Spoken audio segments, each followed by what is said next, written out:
Assalamualaikum warahmatullahi wabarakatuh. Ala hadin ya salihah bisiril fatihah.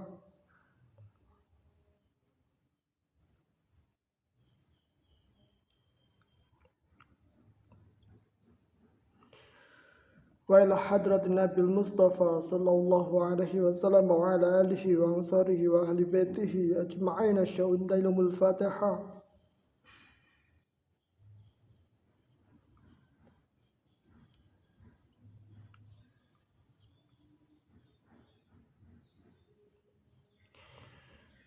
Wa ila Imami Abi Hamid Al-Ghazali lahul fatihah.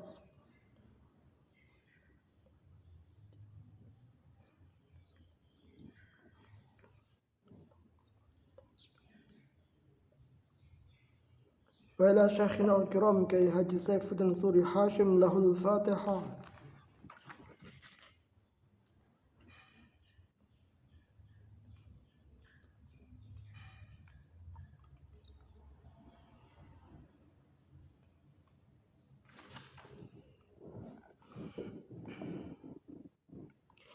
Bismillahirrahmanirrahim. Pada kesempatan yang semoga dirahmati oleh Allah Subhanahu wa taala ini, saya ingin kembali menegaskan bahwa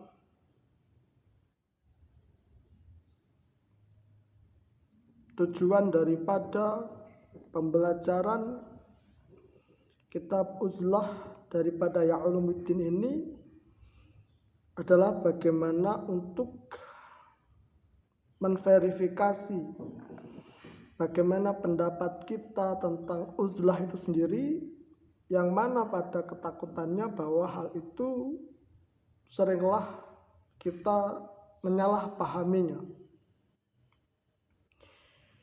Di sisi yang sebaliknya, tentu bahwa masalah teknis atau kendala-kendala yang terkait daripada pembelajaran juga menjadi bagian dari dinamika di atas pembahasan itu sendiri, yang mana bahwa pada pembahasan yang kemarin, mohon maaf saya tidak mampu sampai ke 15 menit karena space daripada memori smartphone ibu saya tidak mencukupi karena penuh dengan file-file yang lain. Ada pembagian-pembagian tugas yang banyak sehingga tidak menjadikan hal itu sesempurna yang saya harapkan. Kembali saya ingin mengulas bagaimana kemudian Imam Al-Ghazali menulis bahwa dan janganlah meluas dari terkumpulnya di antara bergaul dengan manusia secara zahir dan menerima keniscayaan Allah secara batin, secara sir, secara rahasia, kecuali daripada kekuatan kenabian itu sendiri. Maka dari sini kita bisa melihat secara dioramatis bahwa Rasulullah Shallallahu Alaihi Wasallam juga tengah memainkan pemeranan daripada kehadiran beliau itu sendiri. Meskipun terlihat berada di tengah-tengah kehidupan manusia, tetapi hatinya bersandar sepenuhnya kepada Allah Subhanahu wa taala demi tujuan agar kekuatan kenabian pada dirinya itu semakin niscaya, yang mana pada akhirnya pemecahan masalah Rasulullah itu turun dalam bentuk wahyu, yang mana kemudian dari wahyu itu maka Rasulullah Shallallahu Alaihi Wasallam menjadi sempurna dikenali oleh setiap umat manusia, yang yakini kemudian kita pun menyempurnakan diri kita dengan wahyu Al-Quran itu sendiri. dapatlah kita bayangkan bahwa uzlah bagi Rasulullah Shallallahu Alaihi Wasallam adalah satu hal yang sedemikian urgennya, yang mana kemudian mungkin saja kita akan tertarik daripada itu dan kita akan beranggapan bahwa hal itu dapat membantu apa yang menjadi kekurangan-kekurangan kita secara primordial, meskipun bahwa hal itu bukanlah tempat untuk kita melarikan diri daripada kenyataan kita yang sesungguhnya. Kemudian Imam Al-Ghazali menulis, fala yanbaghi ayakhtara kullu dha'ifin binafsi fayatma'u fi salik. Maka tidaklah sebaiknya kemudian setiap orang yang lemah itu tertipu dengan keadaan Nabi Muhammad SAW, maka mereka pun kemudian mengharapkan di dalam kekuatan kenabian itu sendiri. Meskipun demikian, bahwa kita melihat Rasulullah SAW memiliki koridor keniscayaan yang unik, dapat membelah dirinya di tengah-tengah kehidupan manusia dan melebur di dalamnya, tapi di sisi yang lain dapat menerima kemudian rahasia Allah, maka jangan sampai kita tertipu untuk melihat hal itu dan mengharapkan kekuatan kenabian itu. Kalau memang kita adalah merasa manusia biasa, kita dipretensikan untuk segera mempertobati apa yang kita miliki. Jangan kemudian kita merasa bahwa apa yang kita sabari ini membuahkan satu hal yang akan menunjukkan kebaikan kita di tempo hari, atau kemudian jika kita mendapatkan satu hal yang lebih baik daripada sebelumnya, maka bukan berarti bahwa kita adalah orang yang terpilih. Kita tidaklah boleh harus merasa tamak dengan kekuatan kenabian yang dimiliki oleh Rasulullah SAW. Bahkan kita pun ditegur dalam Al-Quran bahwa satu huruf pun daripada Al-Quran kita tidak akan sanggup untuk mendapatkannya atau melampauinya.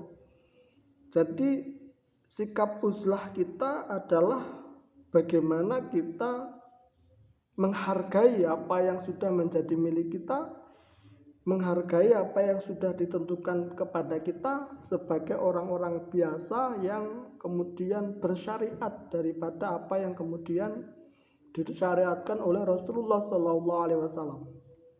Kalau kita bisa bermimpi lebih jauh daripada itu, kemudian kita membangun syariat kita sendiri, kemudian kita berusaha bahwa dengan syariat kita itu maka kita mendapatkan apresiasi daripada orang lain, itu dapat berbahaya daripada zon kita atau apa yang kita wacanakan dalam perasaan kita.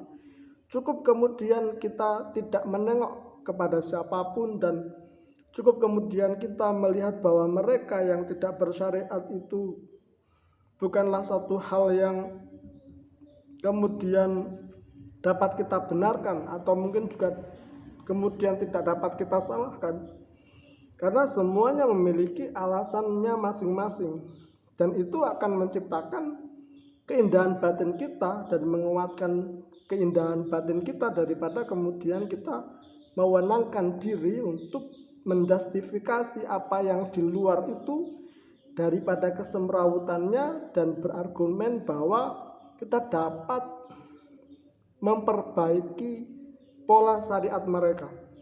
Dari situ kita bisa dibalik bahwa bagaimana mungkin kita akan memperbaiki pola syariat mereka jika kemudian kita sendiri masih sangat semrawut dan kita sendiri tidak mendapatkan syariat.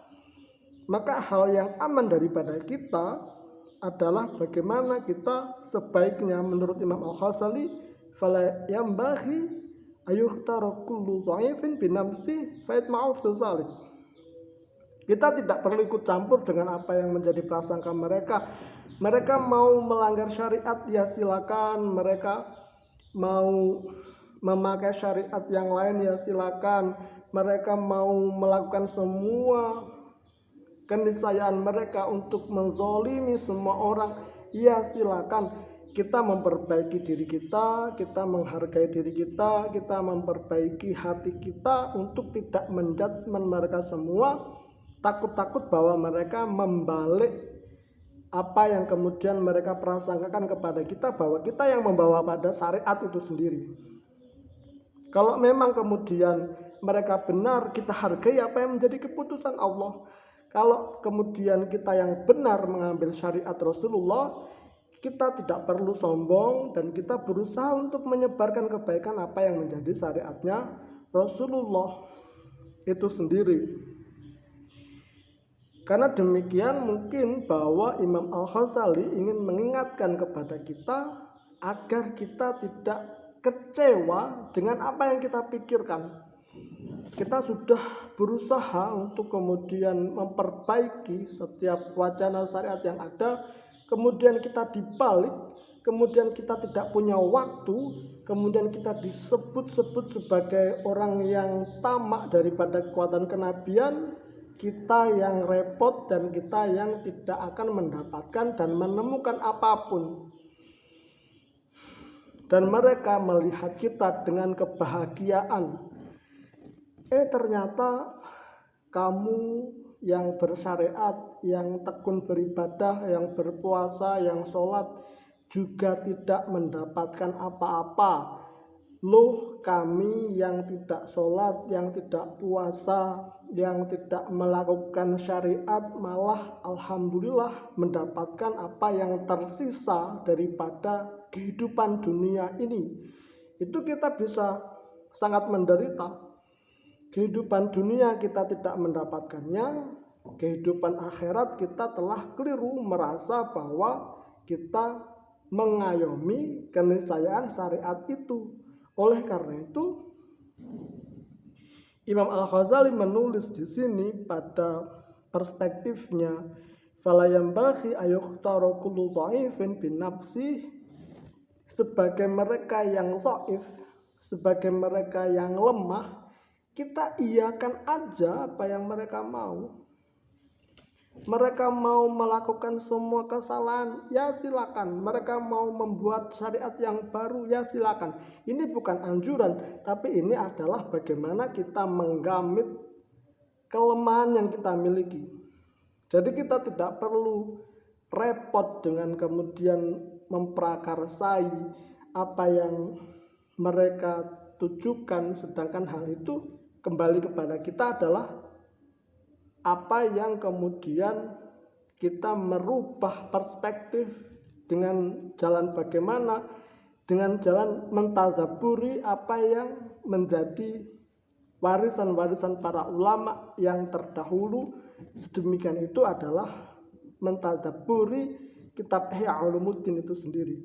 Apa yang disampaikan oleh Imam Al-Ghazali ini tentu menggairahkan di atas semangat kita yang memang tidak ingin pamer, tapi pasti kita akan merasa menderita melihat orang tidak sholat, orang tidak puasa, tapi kehidupannya lancar terus-menerus. Belum lagi masalah finansial jauh